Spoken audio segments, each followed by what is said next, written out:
हिमाचल प्रदेश से लेकर उत्तराखंड तक पहाड़ों पर बर्फ की सफेद चादर बिछ गई है। पहाड़ बर्फ की सफेद चादर में ढककर काफी सुंदर लग रहे हैं। लंबे इंतजार के बाद आई इस बर्फबारी ने पर्यटकों का उत्साह दोगुना कर दिया है। ये रिपोर्ट देखिए।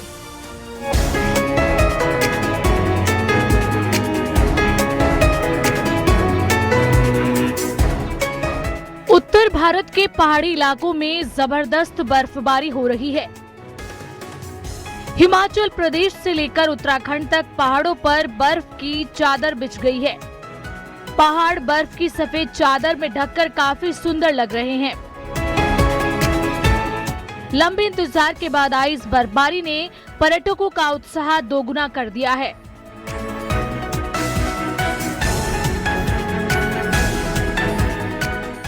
इंटरनेट पर इन दिनों मनाली में हुई बर्फबारी का एक वीडियो वायरल हो रहा है, जिसे ड्रोन की मदद से रिकॉर्ड किया गया। वायरल हुई वीडियो दिल को खुश कर देने वाली है। तस्वीरों में आप देख सकते हैं कि ऊंची पहाड़ियां बर्फ की सफेद चादर से ढकी हैं।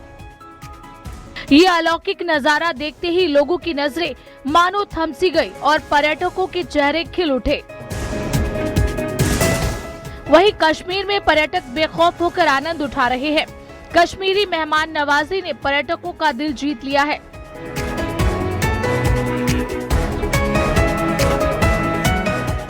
गुलमर्ग में ताजा बर्फबारी से मशहूर गोंडोला केबल कार पर्यटकों की पहली पसंद बन गई है। वादियों का शानदार नजारा देखने के लिए टूरिस्ट गोंडोला की सवारी कर रहे हैं। वहीं भारी बर्फबारी के कारण लोगों को परेशानी का सामना भी करना पड़ रहा है।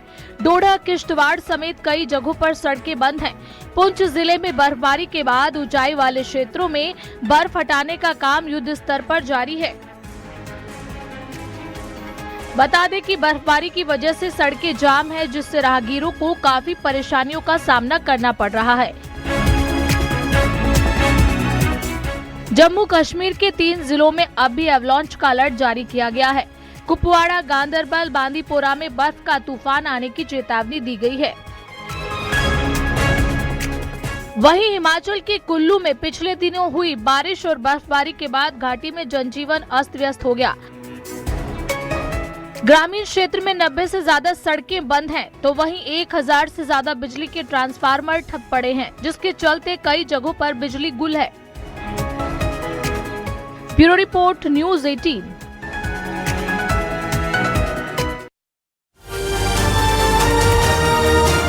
सोने और चांदी की कीमतों ने सभी पुराने रिकॉर्ड्स ध्वस्त कर दिए। वायदा बाजार में चांदी की कीमत पहली बार 4 लाख रुपए प्रति किलोग्राम के स्तर को पार कर गई। सोना भी 1.8 लाख प्रति 10 ग्राम के ऑल टाइम हाई पर पहुंच गया।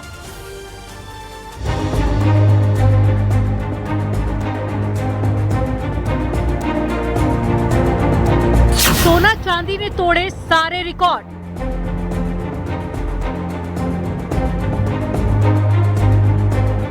चांदी पहली बार 4 लाख के पार।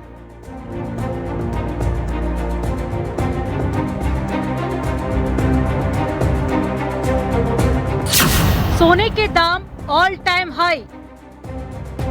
भारतीय सराफा बाजार के इतिहास में 29 जनवरी का दिन सुनहरे अक्षरों में दर्ज हो गया है।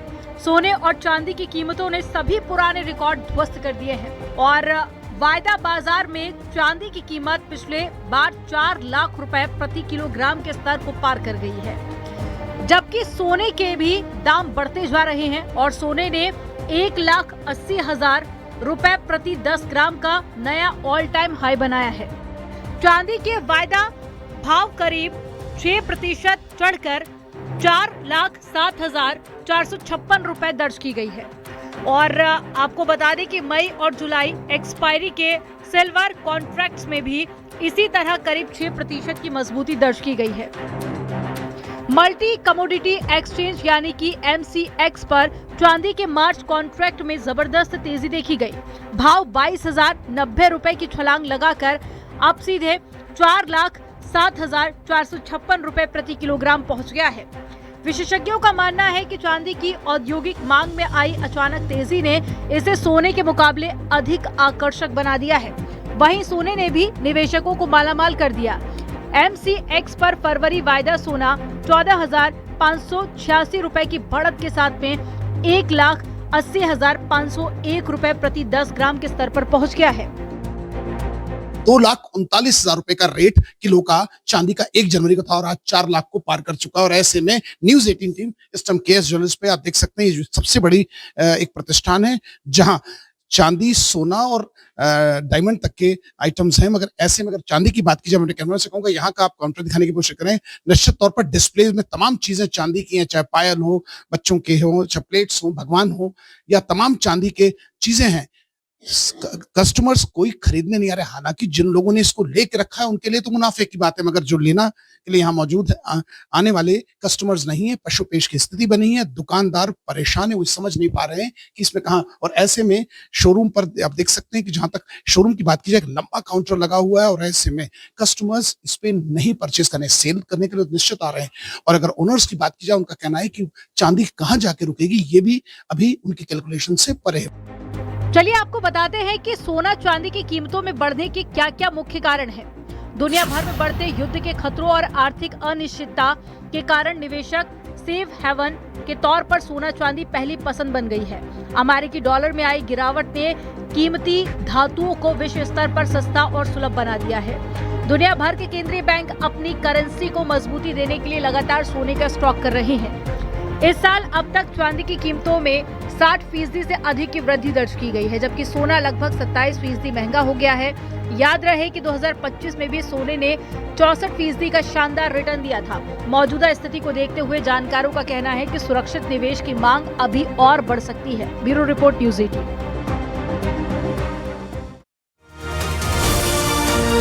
गाजियाबाद के मोदीनगर में घरेलू विवाद में युवक की जीभ काटने के मामले में पीड़ित विपिन अब जिंदगी भर बोल नहीं पाएगा। डॉक्टर्स उसकी जीभ नहीं जोड़ पाए।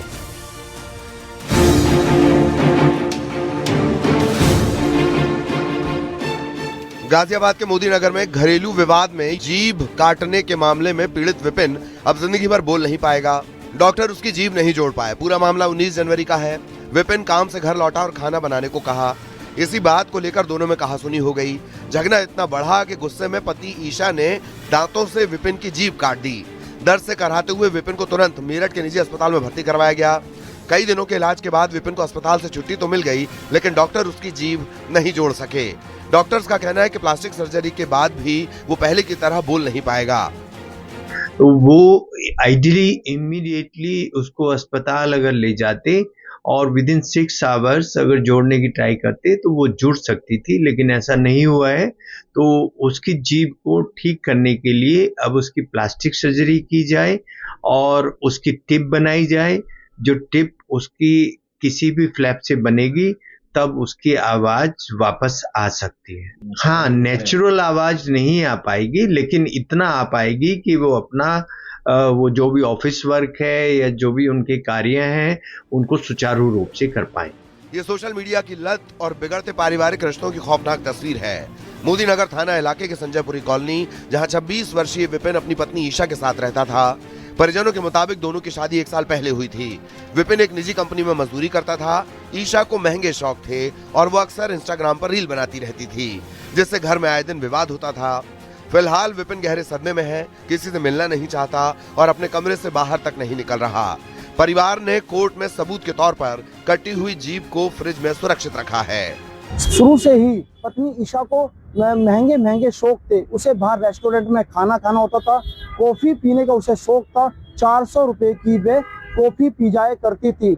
वहीं शादी के बाद से ही वे पति को भी अपने पास में नहीं आने देती थी। वहीं परिवार की माने तो उन पर झूठे मुकदमे लगाने की बात भी वे कह रहे, लेकिन रिश्तों को कहीं ना कहीं ये बर्बाद करती है सोशल मीडिया की लत। अब वह किसी से विपिन मिलना नहीं चाहता है, वह जीवन भर बोल नहीं सकता है। प्लास्टिक सर्जरी भी अगर होती है उसके बाद भी वो पहले की तरह आवाज नहीं पा सकेगा। जो उसकी कटी हुई जीभ है उसे परिवार ने फ्रिज में रख दिया है और सबूत के तौर पर उसे कोर्ट में पेश करेंगे। फिलहाल पुलिस इस मामले में जल्द ही चार्जशीट भी दाखिल करेगी। गाजियाबाद से रोहित सिंह, न्यूज़ 18 उत्तर प्रदेश।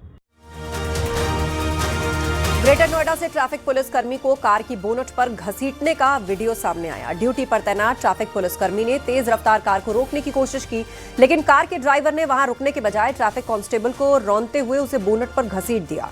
आरोपी के खिलाफ केस दर्ज कर पुलिस उसकी तलाश में जुटी है। एक ट्रैफिक पुलिस वाले को कार में घसीटने की ये तस्वीरें दिल्ली से सटे ग्रेटर नोएडा की हैं।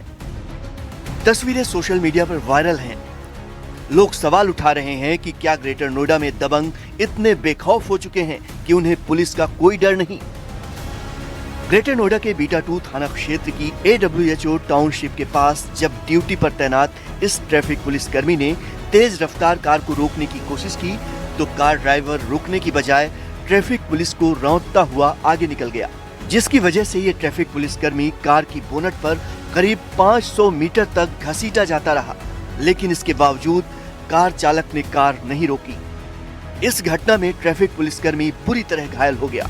वहीं वीडियो वायरल होने के बाद ग्रेटर नोएडा पुलिस ने आरोपी कार ड्राइवर के खिलाफ केस दर्ज कर लिया है। पुलिस की टीमें उसकी तलाश में जुटी हैं।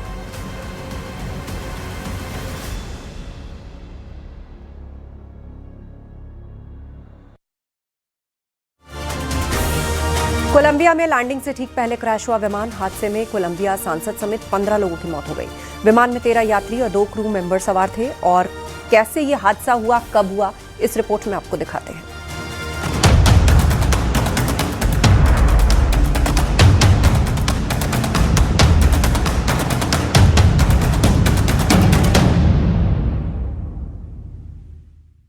कोलंबिया में लैंडिंग से ठीक पहले क्रैश हुआ विमान हादसे में कोलंबिया सांसद समेत 15 लोगों की मौत हो गई है। लापता विमान का मलबा कोलंबियाई अधिकारियों ने खोज निकाला है। स्थानीय मीडिया और बचाव दलों के अनुसार इस हादसे में कोई भी जीवित नहीं बचा है। विमान में 13 यात्री और 2 क्रू सदस्य सवार थे, जिनमें कोलंबियाई संसद के एक सदस्य भी शामिल थे। दरअसल कोलंबिया और वेनेजुएला की सीमा के पास 15 लोगों को ले जा रहा कमर्शियल जेट लापता हो गया था। कोलंबियाई विमानन अधिकारियों और राज्य एयरलाइंस के मुताबिक विमान का आखिरी रडार संपर्क कैटुम्बो क्षेत्र के ऊपर दर्ज किया गया था, जिसके बाद तलाशी अभियान शुरू किया गया था। फ्लाइट NSE 8849 ने बुधवार सुबह 11:42 पर कुकुटा से उड़ान भरी थी, लेकिन लैंडिंग से मात्र 11 मिनट पहले इसका संपर्क टूट गया था। विमान का मलबा दुर्गम और पहाड़ी इलाके कैटुम्बो में मिला है। ये क्षेत्र खराब मौसम और उबड़ खाबड़ पहाड़ियों के लिए जाना जाता है, जिससे तलाशी अभियान में काफी चुनौतियां आई। कोलंबियाई नागरिक उड्डयन एजेंसी के जांचकर्ता अब मलबे की जांच कर रहे हैं, ताकि दुर्घटना के सटीक कारणों का पता लगाया जा सके। हालांकि अभी तक आधिकारिक तौर पर तकनीकी खराबी या खराब मौसम को लेकर कोई पुख्ता जानकारी साझा नहीं की गई है। Bureau report, news 18।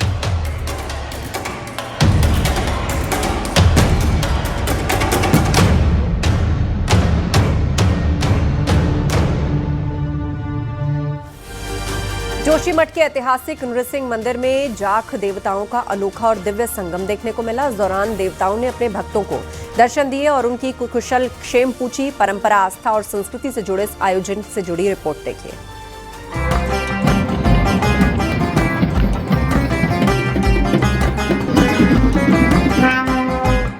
देवभूमि के कण कण में देवी देवताओं का वास है और इसकी जीवंत झलक जोशीमठ के प्राचीन नरसिंह मंदिर में देखने को मिलती है, जहां रविग्राम, चाइन और जोशीमठ गांव के 3 जाख देवताओं का भव्य और अलौकिक मिलन हुआ। हर तीसरे साल आयोजित होने वाली इस पारंपरिक जात यात्रा का उद्देश्य क्षेत्र की खुशहाली, समृद्धि के साथ समय पर बारिश, बर्फबारी की कामना करना होता है। मान्यता है कि इस दौरान जाख देवता अपने गर्भगृह से बाहर आकर भक्तों को आशीर्वाद देते हैं। जाख मान यक्ष और इस क्षेत्र के रक्षक प्रत्येक 3 वर्षों में यहाँ पे जाखों का मिलन होता है। लगभग 16 दिन ये जाख बाहर रहते हैं। प्रत्येक गांव घर घर जाते हैं, अपनी सीमा, अपनी जमीन, अपने लोग, अपने मंदिरों को देखते हैं और आशीर्वाद दे जाते हैं।